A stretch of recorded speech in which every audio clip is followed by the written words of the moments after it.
Alors, dans cette méthode, on veut calculer la distance entre le point A et la droite delta, dont une représentation paramétrique est inscrite ici. Alors, il se trouve que la distance entre le point A et la droite delta, en fait, ça correspond à la distance AH, c'est-à-dire la distance entre le point A et son projeté orthogonal sur delta. Alors là, vous voyez ici, j'ai des coordonnées du point H qui sont inscrites. Pourquoi j'ai pu les inscrire tout de suite? Parce qu'en fait, j'avais déjà calculé les coordonnées de ce point dans la méthode 10.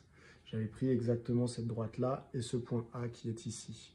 Donc, ça veut dire que dans la méthode 10, j'ai déterminé les coordonnées du point H. Donc, si jamais vous voulez calculer la distance entre un point et une droite, il faut que vous commenciez par calculer les coordonnées de ce point H. Donc, la méthode, c'est la méthode 10. Donc, je ne vais pas le refaire, je réutilise le résultat que j'avais obtenu dans la méthode 10. Une fois que j'ai les coordonnées du point H, pour calculer la distance AH, il suffit que j'utilise la formule de distance qui est vraie dans l'espace entre deux points. Cette formule de distance, c'est celle-là. C'est que la distance entre deux points, c'est la racine carrée de la somme des carrés des différences entre les coordonnées du point H et du point A.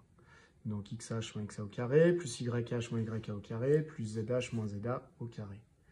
Donc ensuite, si j'applique ça aux coordonnées de H et de A, ça me donne ça. La racine carrée de 31 sur 14, qui est l'abscisse de H, moins xa qui vaut 4, plus 24 septièmes pour le YH, moins 2 pour le YA, plus 65 quatorzièmes pour le ZH, moins 5 pour le ZA. Et donc, si je fais ce calcul avec ma calculatrice, on pourrait faire le calcul sans la calculatrice, mais pour ça, il faudrait d'abord mettre au même dénominateur chacune des petites parenthèses. Ensuite, il faudra appliquer le carré à chaque fraction obtenue, donc au numérateur et au dénominateur.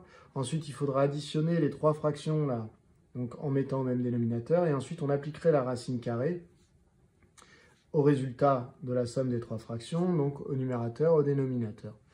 Quoi qu'il en soit, on peut le faire à la calculatrice et on obtient ça. 5 racines de 42 sur 14. Alors comme ça ne nous parle pas trop, puisqu'une distance, on aime bien avoir une valeur approchée pour se rendre compte de ce que ça vaut. Si vous le tapez à votre calculatrice, vous obtenez 2,31. Donc la distance entre le point A et la droite delta, qui n'est autre que la distance de A à H, eh bien, vaut 2,31.